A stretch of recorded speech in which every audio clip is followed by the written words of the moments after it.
नमस्कार, बहुत स्वागत है आपका न्यूज नेशन के डिजिटल प्लेटफॉर्म पर। मैं हूं आपके साथ ज्योति और मेरे साथ मेरी सहयोगी खुशबू मनोरमा मिश्रा। और आज बात होगी अमेरिका की, जो कि दुनिया का सबसे ताकतवर मुल्क है। अमेरिका में एक बहुत बड़ी घटना घटी है जिसकी चर्चा आज दुनिया भर में है। बिल्कुल। और देखिए, घटना की चर्चा होगी भी क्यों नहीं, क्योंकि आप समझिए एक तरह से जो अमेरिकी राष्ट्रपति होता है, पहले आप समझ लीजिए, उसे दुनिया का सबसे ताकतवर व्यक्ति माना जाता है। और जो व्हाइट हाउस है वो दुनिया की सबसे ताकतवर जगह मानी जाती है। और ऐसे ही पूर्व अमेरिकी राष्ट्रपति डोनाल्ड ट्रंप पर दिन दहाड़े कहिए आप कि गोली उन पर चलती है, लेकिन किस्मत आप समझ लीजिए। और डोनाल्ड ट्रंप के शायद प्रेजेंस ऑफ माइंड जो थी, हम कहें, जो हमने वीडियो देखा, उन्होंने तुरंत अपना सर नीचे किया। हालांकि उनकी ब्लीडिंग हुई है कार में, लेकिन वो अब खतरे से बाहर हैं। लेकिन उन पर हमला हुआ है, जानलेवा हमला हुआ है। अब देखिए, ये हमला कहाँ हुआ है।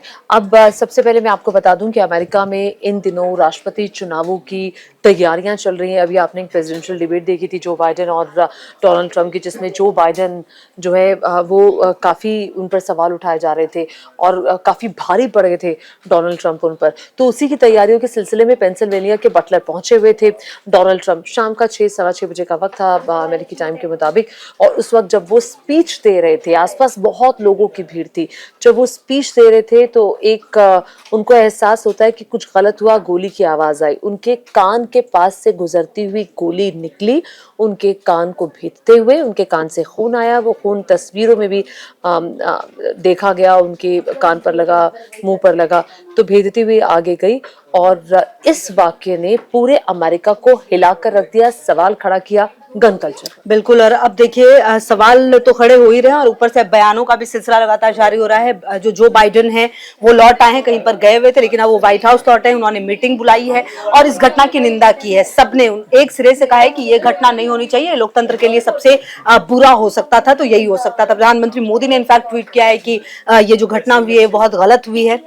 उन्होंने अच्छे हेल्थ की कामना की है। और ऐसे ही जगह जगह से जो बातें वो सामने आ रही है। और इस बीच ट्रंप की बॉडी लैंग्वेज को अगर आप देखें उस वीडियो में, तो उन्होंने बिल्कुल उस दौरान भी अपने आप को बिल्कुल बताया कि वो बिल्कुल ठीक है। और अब निकलने के बाद, जब उन्हें छुट्टी दी गई, उसके बाद भी उन्होंने कहा कि ये लड़ाई जारी रहेगी। और अब देखिए, जो हमलावर है, अगर आप उसकी बात करें ज्योति, तो अभी उसके बारे में बहुत कुछ क्लियर चीजें नहीं सामने आ रही है। कहा यह जा रहा है न्यूज एजेंसियों की तरफ से कि जब तक सब कुछ पुख्ता नहीं होगा, मतलब बिल्कुल क्रिस्टल क्लियर नहीं होगा, तब तक सारी बातें सामने नहीं आएगी। लेकिन जो जानकारी है उसके मुताबिक उसे मार दिया गया। संदिग्ध जो था व्यक्ति जिसने की गोली चलाई है, उसको मार दिया गया, खत्म कर दिया गया है। लेकिन इन सब के बीच ट्रंप पर तो जो गोली चली वो तो बच गए, लेकिन एक शख्स जो उन्हें सुनने आए थे उनकी जान भी गई है। ये जानकारी भी सामने आई है। देखिए, जैसा कि खुशबू ने जिक्र किया कि जो खुफिया एजेंसीज हैं, लाइक एफबीआई की तरफ से बयान आया कि हमें अभी जो हमलावर है उसके बारे में कोई पुख्ता जानकारी नहीं है, हम डिटेल्स इकट्ठा कर रहे हैं। लेकिन न्यूयॉर्क पोस्ट के हवाले से एक खबर आई कि जो हमलावर है वो उसी पेंसिल्वेनिया के बटलर इलाके का रहने वाला है और उस व्यक्ति का नाम भी सामने आया। लेकिन एफबीआई कह रही है कि अभी हम अपनी तरफ से कुछ नहीं कहते, क्योंकि इन्वेस्टिगेशन वहाँ की जारी है। एफबीआई, आप सभी जानते हैं, वहाँ की खुफिया एजेंसी है और हर चीज़ की पुख्ता तौर पर वो जांच करती है। लेकिन बड़ा सवाल यह है कि आखिर सुरक्षा में कहाँ चूक हो गई डोनाल्ड ट्रंप के। दरअसल सीक्रेट सर्विस के एजेंट जो थे वो उस रैली में सुरक्षा घेरे में थे, डोनाल्ड ट्रंप उनके।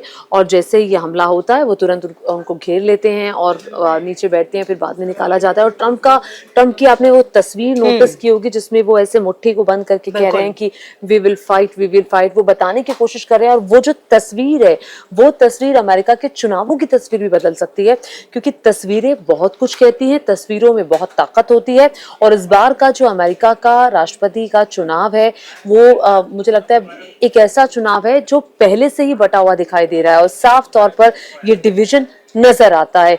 ऐसे वक्त पर ये चुनाव और ये घटना काफी कुछ डोनाल्ड ट्रंप की तरफ करती हुई दिखाई दे रही है। और बड़ी बात यह है कि जिस रिपब्लिकन पार्टी के उम्मीदवार डोनाल्ड ट्रंप है, वो पार्टी हमेशा से गन कल्चर के विरोध में जब आवाज उठाती रहे है कि गन कल्चर पर विराम लग जाना चाहिए, तो मुखर होके नहीं बोलते, वो गन कल्चर के अगेंस्ट नहीं है। लेकिन इस सवाल के बाद शायद रिपब्लिकन पार्टी भी सोचेगी कि ये जो गन कल्चर है, 21 साल से ज्यादा उम्र का कोई भी व्यक्ति अपने पास गन रख सकता है, उस गन को लेकर कहीं भी जा सकता है। यहाँ अमेरिका में ये आम बात है कि लोग 21 साल से कोई भी व्यक्ति गन लेकर कहीं भी जा सकता है, उसके लिए उसको किसी परमिशन की जरूरत नहीं है। तो ये इस पर शायद रिपब्लिकन पार्टी सोचे। लेकिन इतिहास में कई ऐसी घटनाएं हुई हैं पूर्व राष्ट्रपति केनेडी हो, अब्राहम लिंकन हो, और 1981 में भी एक वाकया घटा था कि जो पूर्व के राष्ट्राध्यक्ष हैं उन पर भी ऐसे ही गोली से हमला हुआ था।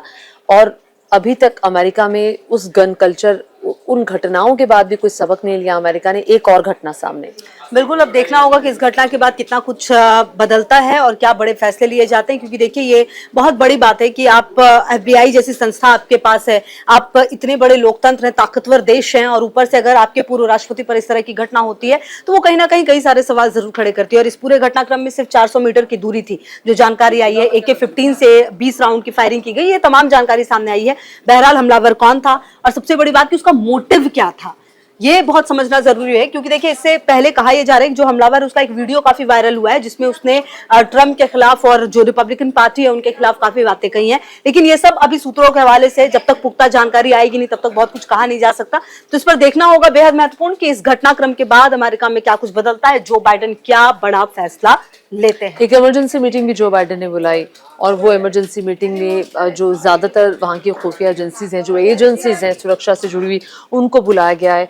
और अब देखना होगा कि जैसे कि खुशबू ने बोला कि क्या कदम उठाया जाता है। और डोनाल्ड ट्रंप ने फोन पर बात भी की है, जो बाइडेन ने फोन किया डोनाल्ड ट्रंप को, और उन्होंने कहा कि देखिए लोकतंत्र में हिंसा की कोई जगह नहीं है और इस तरह की हिंसा को बर्दाश्त नहीं किया जाएगा।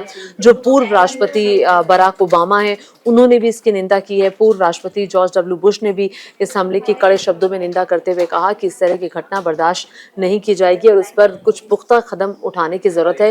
5 नवंबर को राष्ट्रपति चुनाव है और राष्ट्रपति चुनाव के लिए डिबेट्स और अलग अलग इलाकों में कैंपेनिंग यूएस में लगातार जारी है। इस खबर से जुड़ा जो भी अपडेट आएगा आप तक पहुंचाएंगे।